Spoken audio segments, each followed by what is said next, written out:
آمنت باللہ صدق اللہ مولانا العظیم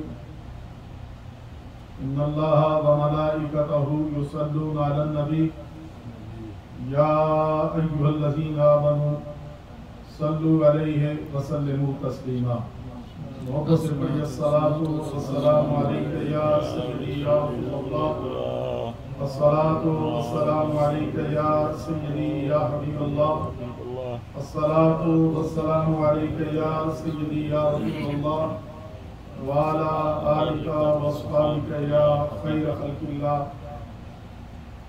تمام حمد و ثنا اللہ وحدہ لا شریک کے لیے جو اس پوری کائنات کا خالق و مالک ہے، جو تحت الثری سے لے کر شعلہ تک ہر چیز کا خالق و مالک ہے۔ ہم اسی کی بندگی کرتے ہیں اور ہمیں اسی کی طرف لوٹ کے جانا ہے۔ اور درود و سلام بے حد لامحدود اس ذات کے نام جو وجہ تخلیق کائنات ہے، جو وجہ پاسبان آدمیت ہے، جو آواز رحمانیت اور جو نور الہیت ہے۔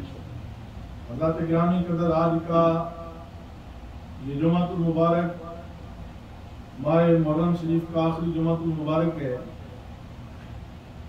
اور آپ نے علماء سے اس ماہ مقدس کے بارے میں سنا۔ یہ اسلامی سال کا پہلا مہینہ ہے اور اس کی پہلی تاریخ کو خلیفہ دوم مراد رسول حضرت سیدنا عمر بن خطاب رضی اللہ عنہ کا یوم شہادت ہے، اور اس کی 10 تاریخ کو شہزادہ گلگون کعبہ راکب دوش محمد مصطفیٰ جگر گوشہ بطور حضرت سیدنا امام حسین رضی اللہ تعالیٰ عنہ آپ کے دیگر رفقائے کار ساتھیوں کی شہادت ہے۔ اس پہ آپ تبصرے سنتے رہے۔ میرے لیے اور آپ کے لیے میں نے جو دوسری قرآن کے چند جملے پڑھے ان کا میں پہلے آغاز کرنا چاہتا ہوں۔ لَقَدْ كَانَ لَكُمْ فِي رَسُولِ اللَّهِ أُسْوَةٌ حَسَنَةٌ۔ پوری روئے زمین میں بسنے والے انسان، چاہے کوئی مغرب میں رہتا ہے یا مشرق میں رہتا ہے، شمال میں رہتا ہے یا جنوب میں رہتا ہے، کوئی عربی ہے یا عجمی ہے، کوئی گورا ہے یا کالا ہے، کوئی بڑا ہے یا چھوٹا ہے، کوئی مرد ہے یا عورت ہے، کوئی پیر ہے یا فقیر ہے، سب کے لیے اللہ رب العالمین نے قرآن میں جو ضابطہ حیات بیان کیا ہے وہ ہے لَقَدْ كَانَ لَكُمْ فِي رَسُولِ اللَّهِ أُسْوَةٌ حَسَنَةٌ۔ لوگوں اگر تم اس دنیا کے اوپر کامیابی چاہتے ہو اور آخرت میں کامیابی کی ضمانت چاہتے ہو تو میرے مصطفیٰ کریم کے صدق کے دل سے غلام بن جاؤ، آپ کے طریقہ زندگی کو اپنا لو۔ اس دنیا میں بھی اللہ تمہیں عزت عطا کرے گا اور آخرت میں بھی اللہ تعالیٰ آپ کو سرخوری عطا فرمائے گا۔ مسلمان کے لیے میں حضرت علامہ مولانا قاری محمد یونس صاحب کا مشکور ہوں۔ اس جمعہ پر پھر مجھے ان نے یہ موقع عطا کیا کہ آپ سے گفتگو کر رہا ہوں۔ پوری دنیا میں بسنے والا کوئی بھی انسان ہے، نمازی نماز اس لیے پڑھتا ہے کہ اللہ راضی ہو جائے۔ تھوڑا سے میں آپ کی توجہ چاہوں گا، نمازی کیوں نماز پڑھتا ہے؟ بولیے، اللہ راضی ہو جائے۔ صاحب مال زکوٰۃ کیوں دیتا ہے؟ اللہ راضی ہو جائے۔ بندہ بھوکا اور پیاسا کیوں رہتا ہے روزے کی حالت میں؟ اس لیے اللہ راضی ہو جائے۔ حضرت گرامی قدر امام فخر الدین رازی رحمۃ اللہ علیہ تفسیر کبیر کے اندر فرماتے ہیں، کائنات کا ذرہ ذرہ، کائنات میں بسنے والی مخلوق، چاہے وہ انسان ہے، جن ہے یا فرشتہ ہے، سب اس تقاضوں میں لگے ہوئے ہیں اللہ تو راضی ہو جا۔ اللہ بولیے، اللہ تھوڑا سا محبت سے بولیے، اللہ تو راضی ہو جا۔ نمازی اس لیے نماز پڑھتا اللہ راضی ہو جا، روزے دار اس لیے بھوک اور پیاس سے اللہ راضی ہو جا، شہید اس لیے شہادت پہ اپنی گردنیں کٹا رہے اللہ راضی ہو جا، صاحب مال اس لیے خیرات کر رہا ہے اللہ تو راضی ہو جا. لیکن حضرت امام فخر الدین رازی فرماتے ہیں اللہ کہتا ہے کائنات کا ذرہ ذرہ تو مجھے کہتا ہے اللہ تو راضی ہو جا, اور مجھ سے پوچھو میں رب ہو کے کہتا ہوں مدینے والے مصطفیٰ تو راضی ہو جا. سبحان اللہ, تھوڑا سا محبت سے بولیے سبحان اللہ. اللہ کہتا ہے مصطفیٰ تو راضی ہو جا, اور یاد رکھیے جس پہ مصطفیٰ راضی ہو گئے اس پہ خدا راضی ہو گیا.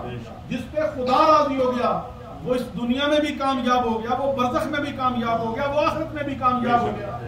اور یاد رکھیے نبی رحمت صلی اللہ علیہ وآلہ وسلم نے حضرت سیدنا امام حسین رضی اللہ عنہ کے بارے میں فرمایا لوگوں یہ وہ حسین ہے جس سے میں محمد پیار کرتا ہوں, محبت کرتا ہوں, اور دنیا والوں تمہیں بھی دعوت دیتا ہوں تم بھی حسین کے ساتھ محبت اور پیار کرو. اور پھر فرمایا یاد رکھو جس سے میں پیار کرتا ہوں اس سے اللہ بھی پیار کرتا ہے.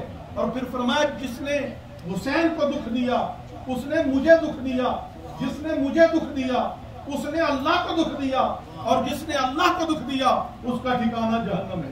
نعرہ تکبیر, اللہ اکبر, نعرہ رسالت, یا رسول اللہ, اہل بیت, قبلہ علامہ صاحب. صرف اس پہ اتنا عرض کرنا چاہتا ہوں آج بڑی لوگوں کی زبانیں دراز ہو گئیں, یزید کو بھی لوگوں نے امیر المومنین کہنا شروع کر دیا. میں صرف آپ کے سامنے 3 باتیں رکھنا چاہتا ہوں. یزید کی 3 سالہ حکومت میں اس نے جو ہے 3.5 سال حکومت کی.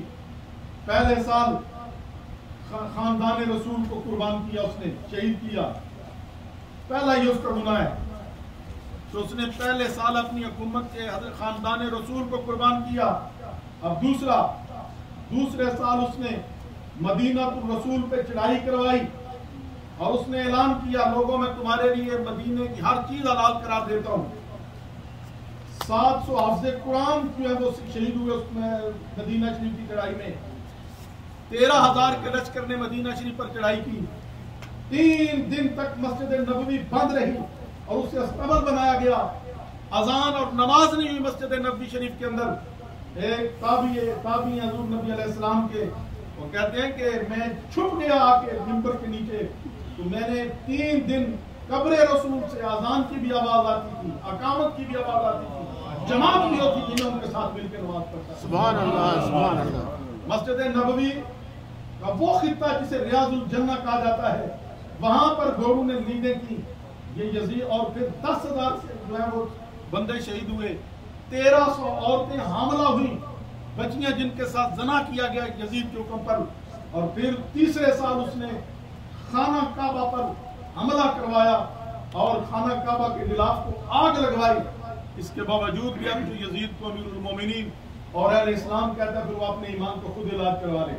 لیکن میں نے جو آیت کریمہ پہلے تلاوت کی میں اس طرف آنا چاہتا ہوں. انما یرید اللہ لیذھب عنکم الرجس آل البیت ویطہرکم تطہیرا. اللہ فرماتا ہے محبوب میں نے آپ کی اہل بیت کو پاک کر دیا ہے.